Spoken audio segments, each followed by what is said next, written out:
Party ने मुझे इस लायक नहीं समझा कि मैं उम्मीदवारी अपनी कि मुझे भारतीय जनता पार्टी का उम्मीदवार कर दीजिए। लेकिन यहाँ पे जो पार्टी के अंतर्गत जो यहाँ पर रचना है वहाँ पर कहीं ना कहीं खामी सुधार की जरूरत है। कहीं ना कहीं लोगों में पक्षपात यहाँ पे देखा जाता है कि ये उत्तर भारतीय है, ये दक्षिण भारतीय है, ये महाराष्ट्रियन है, ये गुजराती है, भारतीय, ये हर जगह स्वाभाविक है, हर पार्टी में होता है, हर पार्टी में होता है। यहाँ पर भी भारतीय जनता पार्टी के जो कार्यकर्ता है, जो पदाधिकारी हैं, जो लोग जिसको जिम्मेदारी दी गई है, वो लोग भी सोचें कि पार्टी को हम बड़ी निष्ठापूर्वक चलावें, पार्टी में जो थोड़ा बहुत कमियाँ है वो कमियों को दूर करें। न्यूज़ नॉक, जो है सही खबर वही।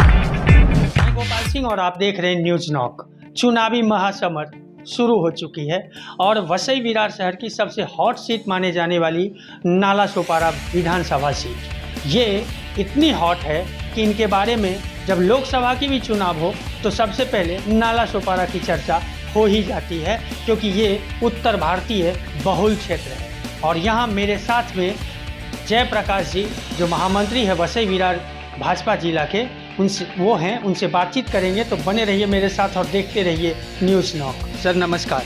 नमस्कार। क्या कहेंगे, आप उत्तर भारतीय का सबसे बड़ा चेहरा नाला सोपारा विधानसभा सीट पे, और यहाँ आपकी उम्मीदवारी भी लगभग तय मानी जा रही थी और एन वक्त पे राजन नाइक अप्पा जी का नाम की घोषणा हो गई, क्या कहना चाहेंगे?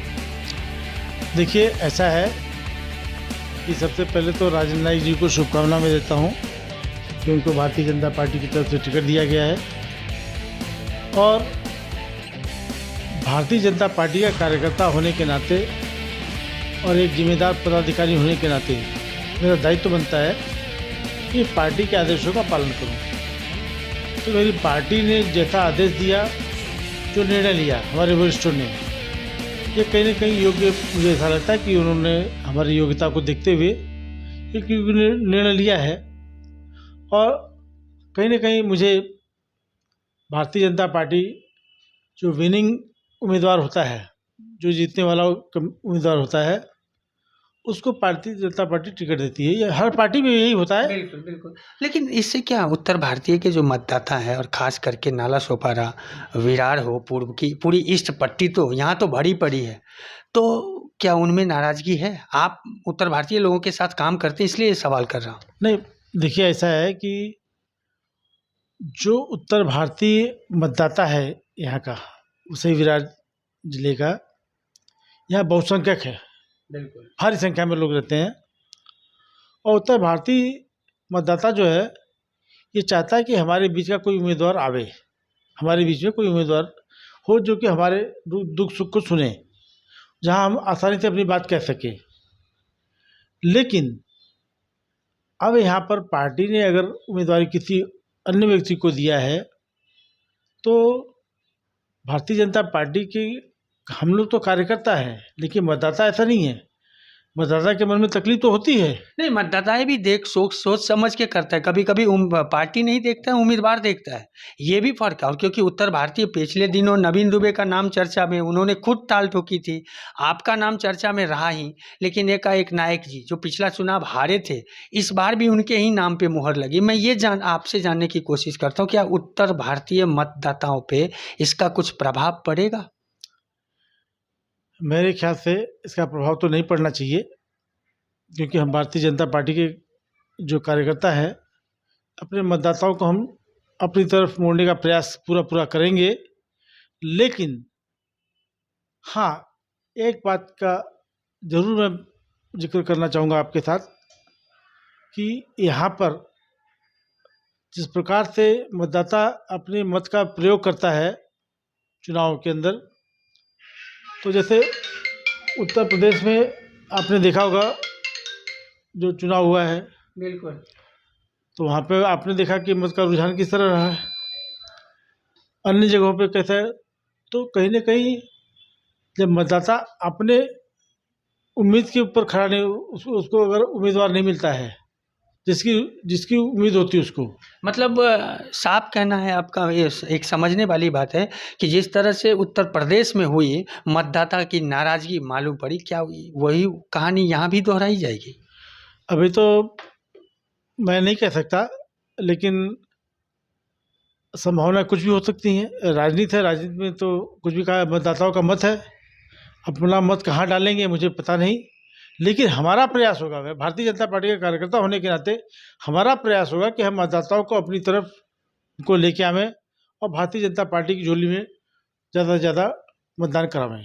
लेकिन पिछला इतिहास रही है, लोकसभा चुनाव में आपकी जीत हो जाती है और उसके बाद विधानसभा चुनाव में बहुजन विकास आघाड़ी बाजी मार लेती। इस बार भी क्या लगता है, यही उलटफेर रहेगा जो परिपाटी आ रही है, या फिर बदलाव होगा? नहीं, मैं इस बात से पूरी आशान्वित हूँ कि हमारी भारतीय जनता पार्टी का उम्मीदवार यहाँ तक जीतेगा, मैं ये विश्वास के साथ कह सकता हूँ। मगर ये मतदाता है, मतदाता का रुझान किस तरफ है मुझे पता नहीं। अभी तो चुनाव घोषित हुआ है, बिल्कुल। लेकिन आने वाले दिनों में मतदाता कहाँ किस तरफ मुड़ेगा ये मुझे पता नहीं है। हमारा प्रयास होगा कि मतदाताओं को लेकर अपनी तरफ आवें। और जब राजन नाईक अप्पा की नॉमिनेशन होगी तो क्या आप जाएंगे उनके साथ? मैं आपकी मुस्कुराहट बहुत कुछ कह रही है। नहीं, देखिए, मैं भारतीय जनता पार्टी का एक समर्पित कार्यकर्ता हूँ और जैसा पक्ष का आदेश होगा। देखिए, राजन नाईक से मेरी व्यक्तिगत कोई दुश्मनी नहीं है। नहीं, मैं दुश्मनी की बात नहीं किया। एक पार्टी की जो देखिए, हम वही सवाल करते हैं जो लोगों के मन में चलता है। हम अपनी सवाल नहीं रख सकते आपके पार्टी में क्या चल रहा है, मुझे क्या लेना है। लोग जब मसले उठाते हैं, सवाल करते हैं कि क्या है इस तरह की मसला, तब हम सवाल करते हैं। मेरा उत्तर सुन लीजिए कि मेरा व्यक्तिगत राजनीति, मतलब भारतीय जनता पार्टी का एक कार्यकर्ता होने के नाते, और राजन नाईक कोई मेरे दुश्मन नहीं है। मेरे बड़े अच्छे दोस्त हैं, मेरे बड़े अच्छे मित्र हैं, और मेरे अन्य पार्टियों में बहुत अच्छे मित्र हैं। तो राजन नाईक की उम्मीदवारी का फॉर्म भरेंगे उस समय मैं जाऊंगा, ये सवाल आपने किया। बिल्कुल बिल्कुल। अब देखिए, मैं व्यक्तिगत तौर पे, चूँकि मैं भी उम्मीदवारी की लिस्ट में था, बिल्कुल उस रेस में था, तो कहीं ना कहीं हर किसी को पीड़ा होती है, बिल्कुल। हर किसी को दर्द होता है, और मुझे भी वो दर्द है, स्वाभाविक है। एक इंसान होने के नाते मुझे भी स्वाभाविक है कि मुझे भी, मेरे अंदर भी एक दर्द छुपा हुआ है। कहीं ना कहीं राजन नाईक को टिकट मिला इसलिए मुझे तकलीफ नहीं है। पार्टी ने मुझे इस लायक नहीं समझा कि मैं उम्मीदवारी अपनी, कि मुझे भारतीय जनता पार्टी का उम्मीदवार बनाया जाए। तो मुझे लगता है कि कहीं ना कहीं मेरे अंदर कुछ कमी रही होगी, इसलिए पार्टी ने मुझे उम्मीदवार नहीं बनाया।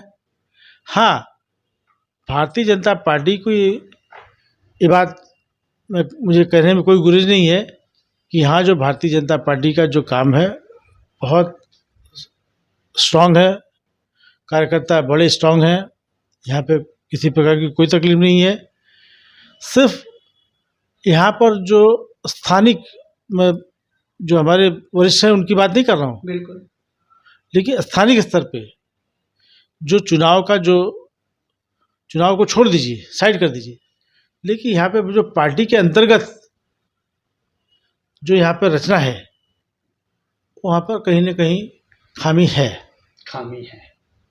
और उस खामी को मैं आपके माध्यम से कहना चाहता हूँ कि पार्टी के अंतर्गत का मामला है, पार्टी का कोई ये बाहर आप लोग के मीडिया के बीच में बोलने की बात नहीं है। लेकिन हाँ, सुधार की जरूरत है। कहीं ना कहीं लोगों में पक्षपात यहाँ पे देखा जाता है कि ये उत्तर भारतीय है, ये दक्षिण भारतीय है, ये महाराष्ट्रियन है, ये गुजराती है, भारतीय, ये हर जगह स्वाभाविक है, हर पार्टी में होता है, हर पार्टी में होता है। ये मनुष्य का नेचर है, स्वभाव है, ये इंसान का स्वभाव है, तो पक्षपात करता ही करता है। लेकिन हाँ, जब हम पार्टी चलाते हैं, पार्टी में जब काम करते हैं, तो पार्टी में हमको कुछ न कुछ एक अच्छी सोच रख के आना चाहिए। एक हमारी सोच बदल जानी चाहिए कि हमारे लिए सब लोग एक बराबर हैं, सब हमारे साथ में। क्योंकि हमारे जो नेता हैं, आदरणीय नरेंद्र मोदी, जो हमारे देश के प्रधानमंत्री हैं, उनका सोच ऐसा है कि सबका साथ सबका विकास। जब ये बात करते हैं सबका साथ सबका विकास, तो उसमें सब समाहित है। तो इसलिए मैं चाहता हूँ कि यहाँ पर भी भारतीय जनता पार्टी की जो कार्यकर्ता है, जो पदाधिकारी हैं, जो लोग जिसको जिम्मेदारी दी गई है, वो लोग भी सोचें कि पार्टी को हम बड़ी निष्ठापूर्वक चलावें, पार्टी में जो थोड़ा बहुत कमियां हैं वो कमियों को दूर करें। थैंक यू, धन्यवाद। ये थे जेपी बाबू, जो महामंत्री वसई विरार जिला अध्यक्ष। सबसे बड़ी बात है, कसक है दिल में, लेकिन पार्टी लाइन से ऊपर नहीं जाएंगे। लेकिन ये जो कसक है, ये कितना असर डालेगा उत्तर भारतीय मतदाता पे, ये आने वाले चुनाव का जब रिजल्ट आएगा तब मालूम पड़ेगा। तब तक के लिए दे हमें इजाज़त, और हमारे चैनल को लाइक करें, सब्सक्राइब करें और ज़्यादा से ज़्यादा लोगों को शेयर करें।